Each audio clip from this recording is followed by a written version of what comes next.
E aí, galera, vamos comentar o módulo 17, Restauração e Movimentos Nativistas.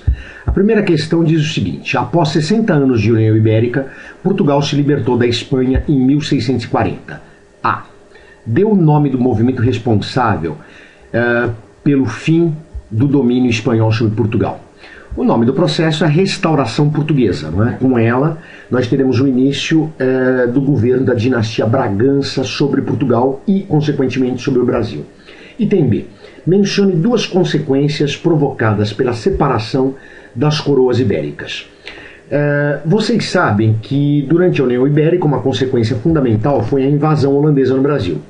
E essa invasão vai ter consequências desastrosas, tanto para o Brasil como para Portugal. O Brasil vai passar a ter uma crise do açúcar que vai prejudicar diretamente a economia portuguesa.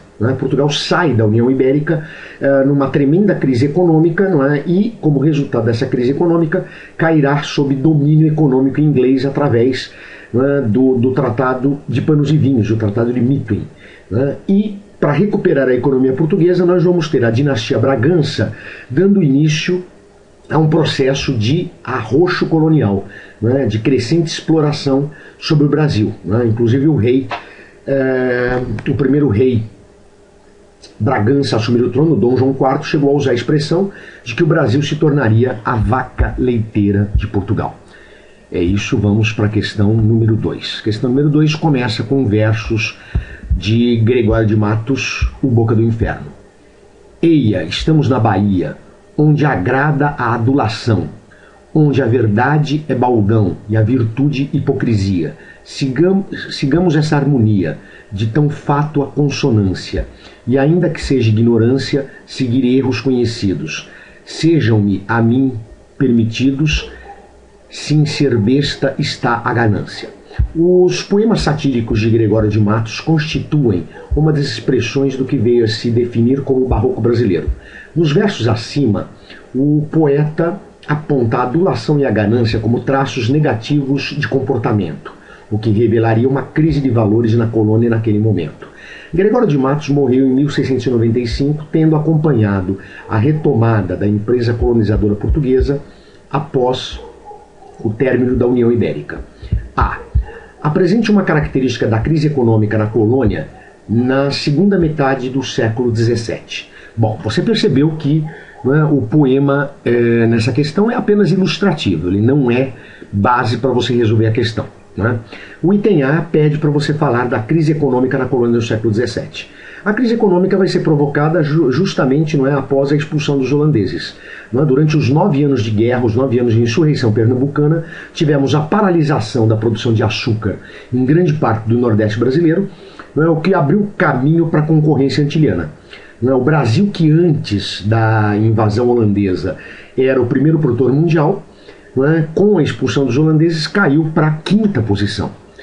Então essa crise é a principal consequência da União Ibérica para o Brasil.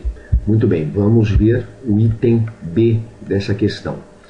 O item B pede: mencione uma das formas de controle criadas pelo Estado português para manter a dominação sobre a área colonial americana na época citada. Garotada, a principal novidade criada após a restauração portuguesa em relação ao Brasil vai ser um controle mais rigoroso sobre a colônia com a criação do chamado Conselho Ultramarino. Vai funcionar como um órgão de governo, um ministério da coroa portuguesa só para cuidar das colônias. Algo que já existia na Espanha, mas ainda não existia em Portugal. Uma outra novidade vai ser a divisão do Brasil em duas áreas coloniais, o Estado do Brasil e o Estado do Maranhão. O Estado do Maranhão seria o Maranhão e a Amazônia brasileira. E o resto da colônia seria o Estado do Brasil. Uma administração específica para a região norte do Brasil se justificava pelo isolamento da região. No comentário aqui, nós temos sendo apontada uma deficiência da questão, que é o fato de ela afirmar, ela falar a respeito da época citada, pedindo para você falar de novidades na época citada, que seria justamente a segunda metade do século XVII. E as medidas criadas pela administração portuguesa em relação ao Brasil são da primeira metade. Né? Feita essa ressalva, vamos para a terceira questão. Terceira questão, um teste da Federal do Rio Grande do Norte, dizendo o seguinte: a Guerra dos Emboabas, a dos Mascates e a Revolta de Vila Rica, ocorridas nas primeiras décadas do século XVIII, podem ser caracterizadas como? Vamos lá então. A. Movimentos isolados em defesa de ideais liberais. Ideal liberal seria ideal iluminista. Não é verdade. O iluminismo só chega no Brasil na segunda metade, no final do século XVIII, e não nas primeiras décadas. Com a intenção de criar governos republicanos, também não. Rebeliões que vão defender o governo republicano são as emancipacionistas. E no caso, Emboabas, Mascates e Revolta de Vila Rica são revoltas nativistas. B. Movimentos insuflados por sentimentos nacionalistas e que visavam alcançar a independência para o Brasil. Também não. Movimento de independência são os movimentos emancipacionistas do final do século XVIII e começo do XIX. E não podemos falar de sentimento nacionalista, porque o Brasil não era uma nação antes da independência. C. Manifestações de rebeldia localizadas que contestavam aspectos da política econômica posta em prática pelo governo português. Interessante.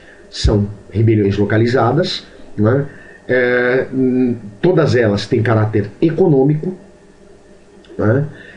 então a C não apresenta nenhuma dificuldade. D. Manifestações de camadas populares contra as elites locais, as quais apoiavam a autoridade do governo metropolitano. Não, está errado. Nós comentamos em aula que os movimentos nativistas não são liderados pelo povo, e sim pelas elites locais, senhores de engenho, mineradores, comerciantes. Alternativa E. Conflitos que evidenciavam a existência de uma consciência nacional brasileira coesa na oposição ao dominador português. Não havia uma clara consciência nacional, não havia uma clara oposição ao português, com o objetivo da independência, por exemplo. Então, a melhor alternativa nessa terceira questão é a alternativa C de Cucamonga. Vamos para a quarta questão. A quarta questão diz o seguinte: o termo nativismo é utilizado para designar as primeiras revoltas ou movimentos de resistência contra a dominação portuguesa. Entre eles podemos citar. Então, uma questão bastante simples, uma questão que privilegia a memória, como era comum em várias questões das federais no passado. Vamos lá então. Então você tem que identificar rebeliões nativistas. Vamos lá: Revolta dos Beckman, nativista. Guerra dos Emboabas, nativista. Guerra dos Mascates, nativista. A não apresenta nenhum problema. Vamos ver as outras. B. A Guerra dos Bárbaros. A Guerra dos Bárbaros foi um movimento de longa duração que aconteceu no Nordeste brasileiro, quando acontece o avanço para o interior com a pecuária.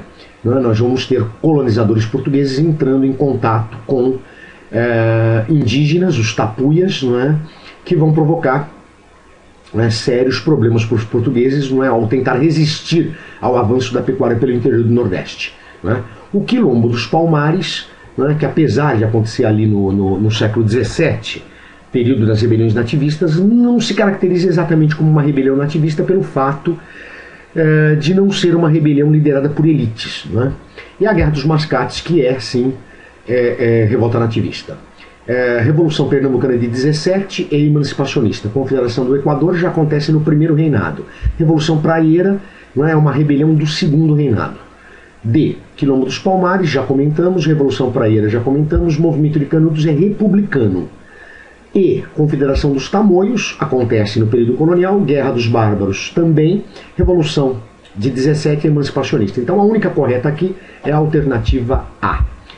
Vamos para a quinta e última questão deste módulo. Começa aí com o texto do historiador Evaldo Cabral de Mello.